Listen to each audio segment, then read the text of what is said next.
I'm gonna put a link in the chat because I want to continue talking with you later because I constantly get people who want to do just that. They want to be a sales concierge. That's exactly what the dealer apprentice program is. And most of my ex-military clients, like I work with a lot of ex-military for that reason. They have money, they want, you know, they're retired, they, you know, want to, you know, turn their money around more because they're not getting enough from their current investment vehicles. So schedule a strategy session with me because I am actually looking for more people to train as well. And I can, you know, we can possibly, we could possibly work on some things and then I can help you get some more concierge. So let me put, I'm going to put my link to the strategy session in the chat, and then we're going to get going with Miss Janita because she's in the house. Yes, fresh from the gym. Let me tell you. Woo. You said you came from the gym? Yes. Good for you. Oh my gosh. I was just thinking today, I was like, I need to start working out again. What am I doing with my life? I used to have a trainer. For an entrepreneur though, I should have been going Monday, Tuesday, Wednesday. Totally did not make it. Business just definitely got in the way. But today I was like, the devil is a lie. I said I was going to be doing at least 3 days, minimum of 3 days a week. So now today, tomorrow, Saturday, I need to meet my goal. Yeah. Good for you, girl. Rah, rah, rah. I am your cheerleader. Because we all need to move our body, right? Right. Right. And that actually helps with our money mindset. Like I noticed that I'm a lot more positive. I have great beliefs about what I can do when I work out. So that's like the perfect segue into money mindset with Miss Janita. Yes, yes. Money mindset, and it's really your financial mindset. I think a lot of people get into business and they don't really think about the financial aspects of it. You know, you have a wonderful idea, you want to go out there, you want to save the world, you have your mission, you have your vision, you have your passion, you want to put it all together and you want to make it work. But what are the schematics? What are the pieces that you need to intertwine? What can you do to help yourself be successful? And it actually all starts with your mindset, not even just your money mindset, but your mindset. Some of the things that you need to start thinking about, especially as a business owner, is you need to do a self-check.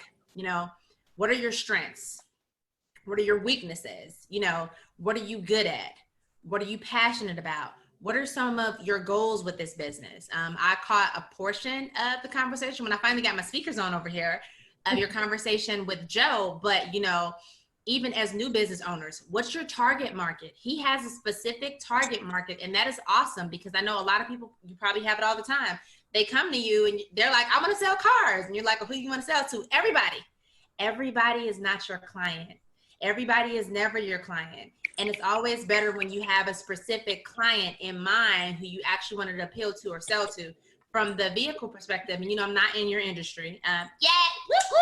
I'm not I know, we're getting there. But I can just thinking, you know, I would say that certain cars speak to certain target markets, right? Yes, I tell people that all the time. If I am a single man, I'm going to be looking for a different car. If I am a mother and I have a lot of children, I'm going to be looking for a different vehicle. So even when you're picking out your inventory, I would think on the vehicle level, you know, you need to actually have your target market in mind. Who are you trying to sell this vehicle to after you get it? So where that works is, I know we're talking about financial mindset, you know, how are your finances when you start your business at your ground level? Are you set up correctly? You have your state paperwork. You have your EIN number. Do you have your business bank accounts? And do you have a system in place? Do you have a bookkeeping system? How are you going to keep your books up? Do you have a tax account? This is actually important because as you start making money, especially as a 1099 employee or as a self-employed individual, you're in a position where you're not really paying taxes throughout the year. And so because client calling, because you're not paying taxes throughout the year, this puts you in a position where at the end of the year, depending on how much money you made and what tax bracket you land in by the end of the year, you may owe taxes. Do you have something in plan for that? You know, do you have something in place to be able to facilitate that process if you do owe? every month, or rather every time you get income, realistically, you should be kind of keeping an eye on your tax bracket. Or either that, or have a bookkeeper or somebody that could kind of do that for you to let you know, hey, we need to be paying this much in taxes. And paying, you may not necessarily be, paying to the IRS right then and there, or paying to your state government right then and there, but you just may be putting that money to the side in a tax account, so that when the end of the year does come, if you do owe, you'll already have those funds set to the side. Being aware as a business owner of everything that becomes a deduction for you is also important. A lot of people don't know, when you make that transition, it almost like opens up the gateway. You go from just being a regular W-2 employee, where you basically, especially right now with the way the tax laws are now, where basically you can't write anything off, to being placed in a position where you could potentially write everything off. And you know what? I just want to say that this is all the stuff that is scary for entrepreneurs, and that's why they don't even take the first step. That's why people don't even get their dealerships started. I want to back up a bit and just introduce you for people who are watching and don't know you. So this is Janita Jackson. She is our resident credit restoration specialist. She does a lot of things, including credit restoration and taxes and bookkeeping as well, right? Yeah, bookkeeping as well. Okay, and business credit. Okay, whoop whoop. So she is dropping all kinds of financial knowledge as well. She's very familiar with how businesses start and how they should run and what things they should keep their eye on from a tax and credit perspective. So, all right. So yeah, back to what you were saying. So yes, you are absolutely right. Let's break this down further, because this is not about, being afraid of what's ahead. This is about knowing that even though these are all the things that you need to know about, what do I need in place as a business owner, physically, and then also in my mindset, to understand that I can handle this and I can take this on. Right. You need to be, knowing yourself is the most important thing. Especially from the car dealership perspective, because if I have a weakness, then somebody in my team, that needs to be their strength, so that we balance each other out. You have, I think, some of the most successful people will say, I don't know, the funniest. Oh, one second. Hey, Joe, do you mind muting your mic? I think we're picking up the background. Yes. Sorry. Okay. No worries. No. Okay. So one of the most successful people that I can remember reading a book on, he said, I have a bachelor's degree, a master's degree, and a doctorate, and they all work down the hall from me. It was his company. So being able to actually leverage, as a business owner, being able to leverage the expertise, the experience of other individuals is critical to your business, especially when you're in the forming phases. I also believe definitely from a financial mindset, as you try to go into having that business mindset, if you're doing something that no one has ever done, then you need to be prepared to walk the walk of being a business owner. First and foremost, I'm going to encourage anyone who's seeing this and you're thinking about being a business owner, if your immediate family and friends do not support you, they don't support you, don't be alarmed. It happens to us all. A lot of and people they may just not understand, know, because, our friends and family, a lot of them there want to protect us. So they're not hating. They're just saying, you know what, that's really scary. And I don't want you to fail and I don't want it to hurt. So just don't do it and let me not support you. Right. Yeah. I don't want you to do it because I don't understand, because this is outside of my norm. I live in a box world. Because a lot of times our relatives, they live in a box world.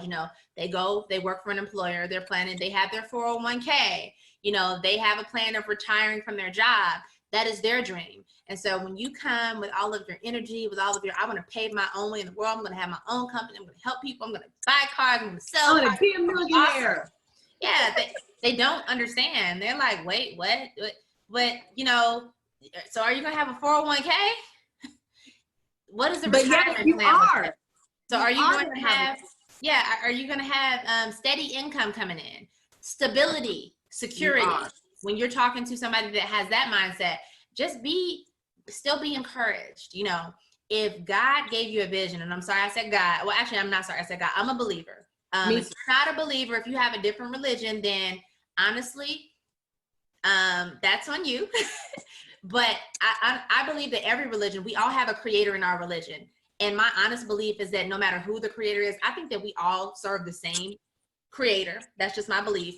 I just think that different religions call them by different names and they have different stories. So no matter too. Yeah. Like, no matter what your belief is, the creator wouldn't have given you a vision in your mind for your business if it wasn't something that you could do.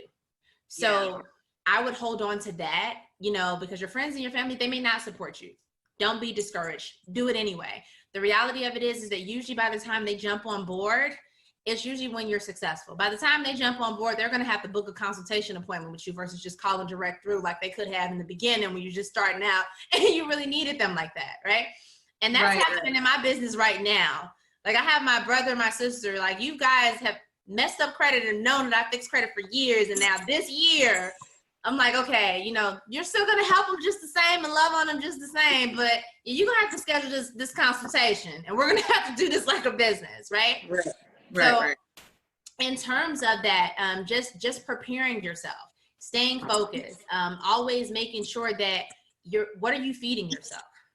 What are you reading? Because the reality of it is that we all have who you are financially at this point, like right this minute, is the cumulative of your childhood and your life experience up until this point. So therefore, if you know that you have unhealthy habits, and some people have unhealthy habits, you know, my tax clients, I love them to death. Some of them have unhealthy habits. You know, they get a large amount and they spend it frivolously. And then they're waiting for next year to get another large amount for them to spend frivolously. That is a bad habit. If you know that you have a bad financial habit, holding on to that habit, not changing is not helping you. You need to start trying to figure out who you are as a financial individual and also what changes you need to make in order to be more successful, especially when you're getting ready to start a business, because if you're bad with finances and you want to start a business, how you gonna come up with startup capital? Where the money come from? Yeah.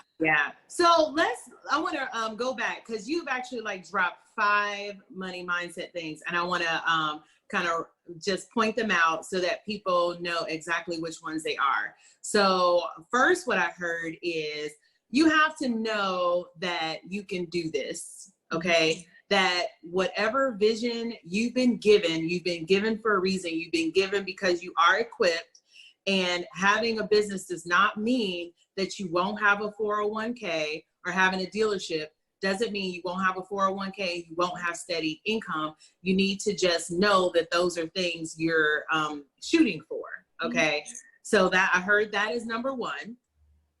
Number 2 I heard is don't take it personal if you feel like your family and friends aren't supporting you. It's not that they're not supporting you, it's just that they are scared, and that is something that they would not do, a risk they would not take, and they don't want anything bad to happen to you. They want you to be successful and comfortable, and this they feel is just not the way. Okay, but stick to your vision because you've gotten a vision from the higher power, and so you've been given that vision for a reason. Then I heard number 3, I actually think that was number 4, but I also heard you say that if you have, number 3, hiring people. We are not going to make it as solopreneurs, people. I read an article probably 10 years ago now in Black Enterprise magazine, and it was comparing the income from a solopreneur, someone who just worked with themselves, to the income of someone who hired someone. And so working by themselves, they made like $100,000 a year, but doing the same amount of work with people, they made $300,000 a year. So if you can potentially triple your earning potential with hiring people and not triple your expenses, then you're winning. And you, of course, triple the time you have. So you have to adopt the mindset that you need people. Did I hear that correctly? Yes. Yeah, you need staff, you need talent, You need people who have strengths that you don't have. And then the fourth thing I heard from you was bad habits. So it is not that you wait to start your dealership until you have good habits. It's just recognizing that you may have some bad habits. So now how are we going to address those, pivot from those, figure out what to do about those, etc. Is that what I heard? Yes, yes. And usually the best way to, I'm glad you led into that, because this kind of falls right directly into your arena. The way to address your bad habits, especially in the field that you want or that you're going into, is actually by either hiring a business mentor or a business coach to assist you through the process. You need to have access to somebody who has gone and been where you're trying to go in order to be able to walk you through it. Believe it or not, all of us have been there. All of us have had some type of bad habit. It's just a matter of determining what that habit is. What's your latte factor? What are you spending on that you don't necessarily need to be spending on? And then, you know, entering that corrective action. Okay, when you think about doing this, instead do this to fix the problem. Also, in terms of goal setting, a lot of times, you know, you say you want to have financial goals, but you really don't set them. As business owners, let's face it, you should be setting quarterly goals. The business calendar, we look at 4 quarters. We are actually still in quarter 1 right now. So what are your quarter 1 goals?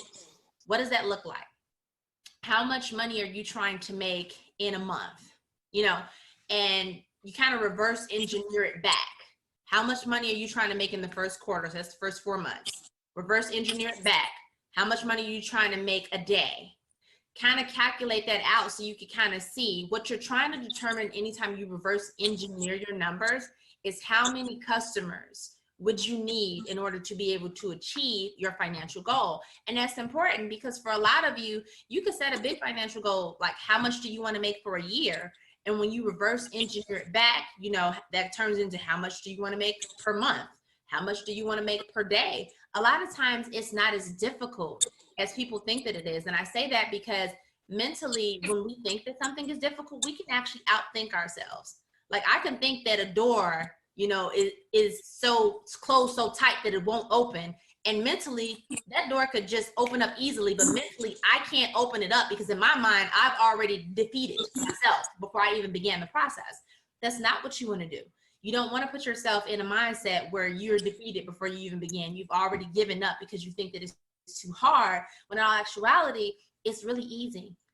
Making money is easy.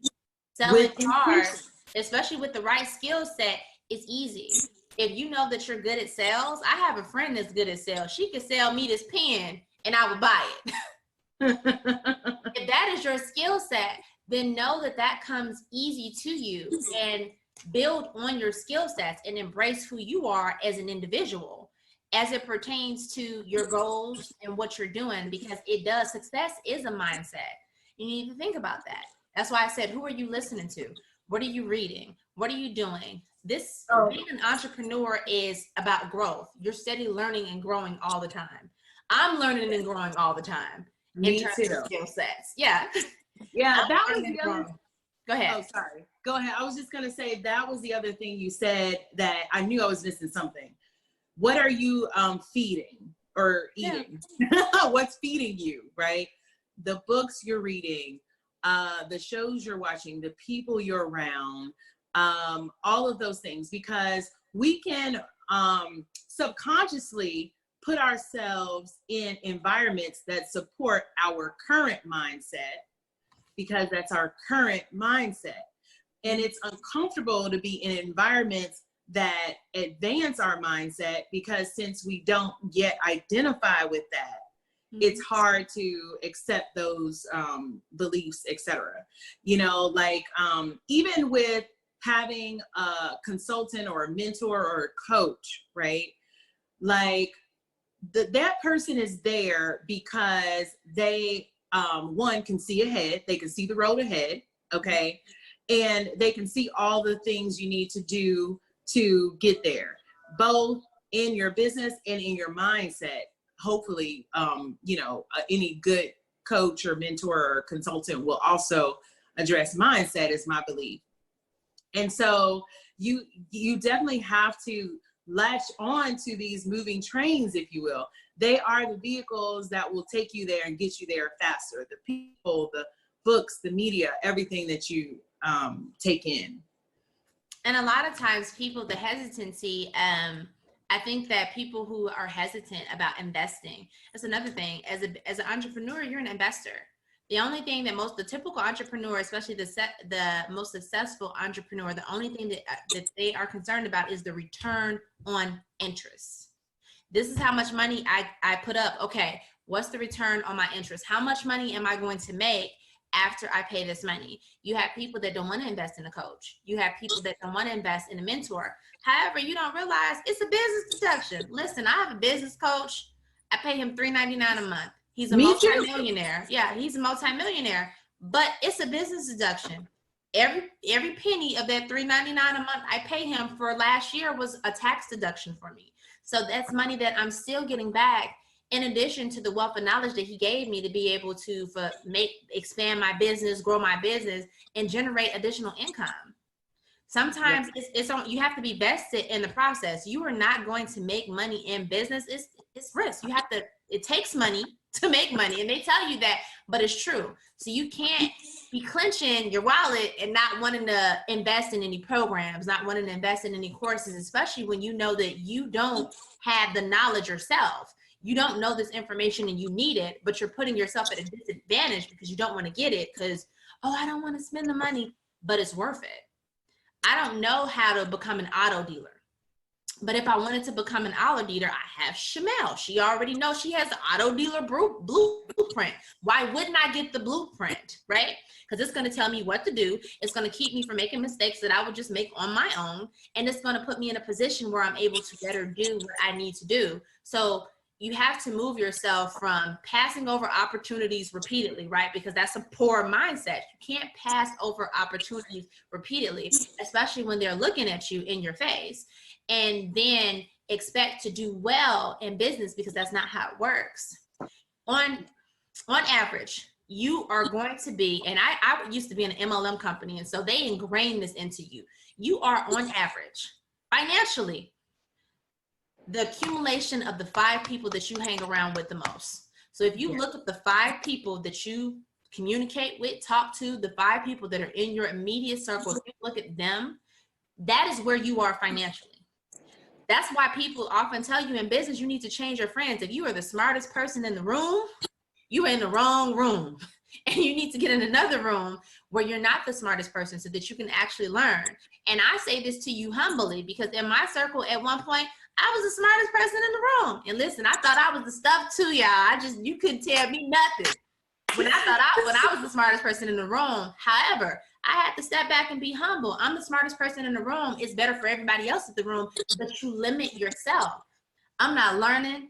I'm not growing. But for my friends, I'm constantly in teaching mode and I'm pouring into them, but nobody's pouring into me because I don't have anybody in my circle that can pour into me. Readjust yourself, readjust your mindset, readjust your circle, and just go from there. Yes. I want to just say, y'all, like, the poor mindset. Okay. Let me just, be a little vulnerable right now. It's hard for me to share like my inner workings, but I had a poor mindset. And part of what Janita was saying, when you were saying about not investing, that's that hoarding kind of mindset. Hoarding is a mindset that basically you believe you have to hold on to what you have because you don't believe more is coming to you. Yeah. Well, what ends up happening is more doesn't come to you because that's your belief. Okay. And I talked to a guy this week. I've actually had 2 strategy sessions with him because the first one, when I told him about how to work with me, he was like, oh, okay, that's too much money. Then he called, scheduled another call, and he said, I had the money then, and I would have saved $20,000 if I had worked with you then. Now I don't have the money. I'm struggling, and I'm coming to you begging for any kind of help, any kind of advice, you know, and so when I talked to him about it, I was just telling him, like, you have to adjust that mindset. Instead of holding on, you have to think about propelling forward. Like, what's going to propel you forward, not keep it close. Right. And the reality of it is that another thing with hoarding, in terms of the same example that you were using, as a mentor in the car dealer industry, are you not equipped to be able to coach the people who you work with or mentor the people you work with through the process so that they can make their money back? They don't realize that. That's where return on interest comes in. You invest in me, I walk you through this process, but I put you in a position to be able to make you your money back. Understand that I'm trying to help you grow and scale your business. So you're at the entry level program and you don't even realize that I'm trying to give you the tips and tools that you need to level up, right? Because I have other programs for people that want to level up. And if you get to the point where you need those programs, I'm ready to transition so I can help you on a bigger level too. But before I can get you here, I need to get you here, because it's a process. It's a process. But by not even joining, by not even opening yourself up, and by not even investing in your business, right?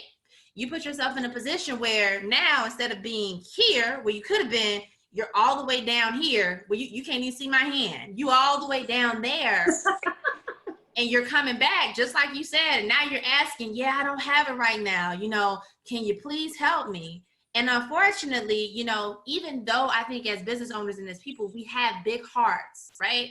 But because we're running a business and not a nonprofit agency, and that's just how I'm going to say it, our time is valuable. And so at this point, you're asking me to give you my time for free.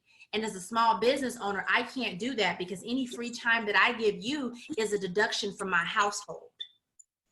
It's a deduction from my kids. Yeah, it's a deduction from my kids. People don't realize this. And as small business owners, you guys need to realize this too. You cannot help everyone for free. Free is not going to do it, right? You help somebody for free and then you have your lights get turned off. Then what happened? Your lights got turned off because instead of helping that free client, you could have had a paid client. It's not going to happen. You're not going to buy a car unless somebody drive off the lot with the car for free. Why was I just about to say that? Because let me tell you that that's exactly where that mentality shows up.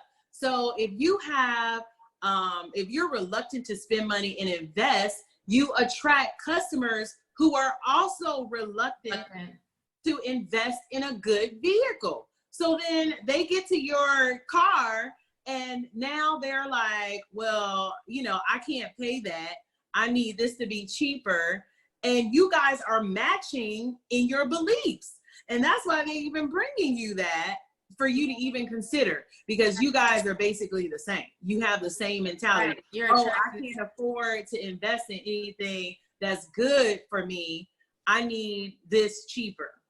So yes, you have to just be careful with that mindset. Like, definitely invest in yourself, whatever that means, because it comes back to you like tenfold, not only in what you invested in initially, but also in what business you bring to yourself. Yeah, agreed. Agreed. Because when people see your value, they don't talk to you about price. They don't try to negotiate with you about price. When people value what you do, even in terms of taxes, I have high price clients that pay me happily.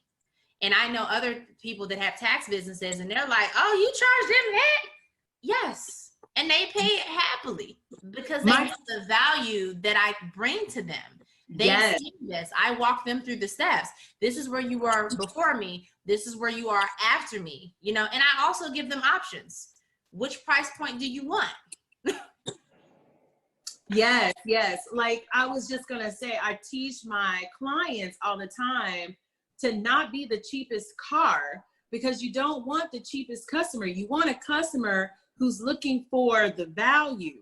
Right. And so when you meet with that customer, you build in the value and they don't question you about the price. I very rarely get questioned about, oh, well, why is this car this much? Or can it be this much? Very rarely. You know, there's always people who culturally, they're going to haggle. Culturally they haggle because that's just their belief. But Otherwise, people, when I say this is how much it costs, it's like, okay, so here's the cash, or how do we make this happen? Because you have communicated the value. I forgot where I was going with that, but oh, hold on, I got to end this call. Okay. Real quick. Okay. So anyway, back to mindsets. Yes. So what other mindsets would you say are necessary to be a high earning business owner? Because I think we're almost at 30 minutes. Okay. So in terms of being a high earning business owner, I mean, really, we pretty much discussed them. They're really going to have to take that inventory of self, work on themselves, work on their finances, work on how they view their finances, work on their relationship with money. Your relationship with money is critical. It's just like you were saying, if you have the attitude, if you're putting out there in the atmosphere that you're worth less, that you're going to get less, that's exactly what you're going to get. When you put it into the atmosphere that you're worth more, that you're going to get more, that's exactly what you're going to get. In terms of being a high earner, though, I would say, especially in terms of cars, how you set up your program, like what makes you different? You need to start asking yourself, what makes me different from everybody else? There's a lot of people out there that sell cars. Why are you different? Why should I come buy my cars from you? What type of customer service are you providing me? Because let's be realistic, word of mouth is some of the best advertising there is, and it does not cost you a dime. This year alone, my tax business right now, this season is going bonkers, and it's from my clients sending me clients. Not actively advertising. Yeah, not for me actively advertising, not for me going to get people myself. So when you sell a car, what type of customer service experience are you giving this client? Are you placing yourself in the position for them to be like, oh my gosh, yeah, it's tax season, but I went to this person and the experience was wonderful. They did this for the car. Their cars are not lemons. It's going to be okay. You need to be providing a quality customer service experience so your customers come back to you. Yes, in order to become a high earner, because that's how you're going to get their referrals. That's how you're going to get their business. That's how when somebody is like, girl, I'm in the market for a car. Oh my gosh, I know where you need to go. Don't you go nowhere else. This is where you need to go. I'm going to give you the number. You call them. You tell them I sent you. They're going to take great care of you. Yes. You hit it on the head. Yes. I'm just amen. And yes, yeah. And because that's what being in the auto dealer business school program does too, is I tell my clients all the time that it communicates to your customers that you're someone worth investing in because you invested in being the very best auto dealer you could be, and so you advertise that. You say, look, I'm a trained dealer. I trained with the auto dealer business school. I know my inspection checkpoints. I have an inspection checkpoint, checklist. I build quality. I pick the most quality product and I make it more worth it, because we're transitioning into an age where it's no longer going to be cool for a situation to be a win-lose. Like it's going to have more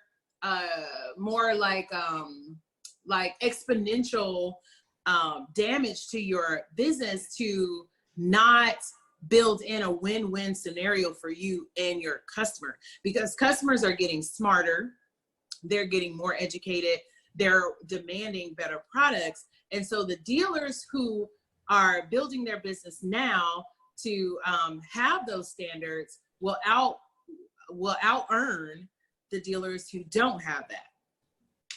Right. Look, just a little soapbox moment. And I think that at the end of the day, you need to ask yourself, what kind of auto dealer are you trying to be, right?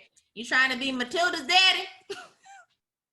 Matilda, my daughter loves trying to be Matilda's daddy, or are you actually trying to be an auto dealer that's actually doing some good out there in the world, that is trying to put quality cars in their customers' hands? Do you care about your customers after they leave your car lot? Because that means something. Because if you care about me once I leave the car lot, you're not going to sell me a lemon. My little sister is in Shimano's. I contacted her about this. Hey, you have anybody in Chicago? My little sister buys lemons every year with her taxes. She gets her tax refund. She goes and buys a lemon. The people who she buy from, they don't care nothing about her. Because if they did, they wouldn't sell her a lemon. She's a mom. She has children. She has a lot of stuff. You know, she needs her vehicle, but they don't care. You care about your clients. You're not going to put them in a bad car. So I wouldn't sell anybody as an auto dealer. If I'm not going to sell this to my child, I don't need to be selling it to you. If I want to sell this to my mother or my family member, I don't need to be selling this to you. So you guys, you just can't be in it. I will say this, don't chase money. Chase purpose. It's a difference. If you chase money, you're going to be broke. If you chase money, you're going to end up being seen as a scam. You're going to be Matilda's daddy. Matilda's daddy was chasing money, if you go back and look at the movie. But if you chase your purpose, if you have your purpose, like Joe earlier, you know, he was speaking and he has a purpose with what he's trying to do. You chase your purpose, the money will come. Yes. The money will really come. It will. Yes. Even with cars, because I think people are like, oh, well, it's a car, people want it. But people are going to want good cars. They're going to want cars with good energy, you know. So. All good energy. All good energy. Those were some, you dropped some bombs. I really appreciate you sharing your wisdom. So tell the people like how they can get in touch with you. I'm also going to put, you know, description, some info in the description, because we have the credit strategy session, you know, right, like the credit together. Awesome. So you guys, I am the CEO of Infinite Potential Financial Consulting, and we are partnered with the Auto Dealership School. So if you, if your credit, you need to get your credit on track. If you're trying to build business credit for your organization, you want to go ahead, and Shamel's going to put a link down. You can schedule a consultation through the link.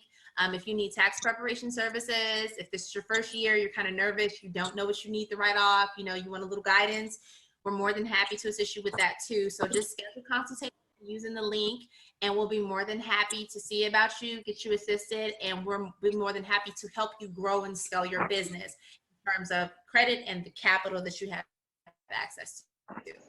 Yes. And if, as always, if you're ready to sell cars, you can also give us a phone call at 888-infinitepotentialfinance.com, where you find us any day. And you guys, I hope you have an awesome day. I hope you got something from this, and have a great rest of the week. Yes, and as always, sorry, I started speaking because I think your connection was like going out. But anyway, as always, if you're ready to become an auto dealer and you want to build a systematic business, one that flows smoothly and makes consistent money, that has a 401k, whoop whoop, and health insurance, then book a strategy session with me. I'll also put the link in the description. So Janita, I miss you, girl. We gotta get together. I miss you too. But yeah. Awesome. I enjoyed myself today. So thank you so much for having me. Yeah, as always, thanks for coming on. So we'll be talking soon, and have a great day. All right, you too. Have a great rest of the week. Bye. Okay. All right. Bye-bye.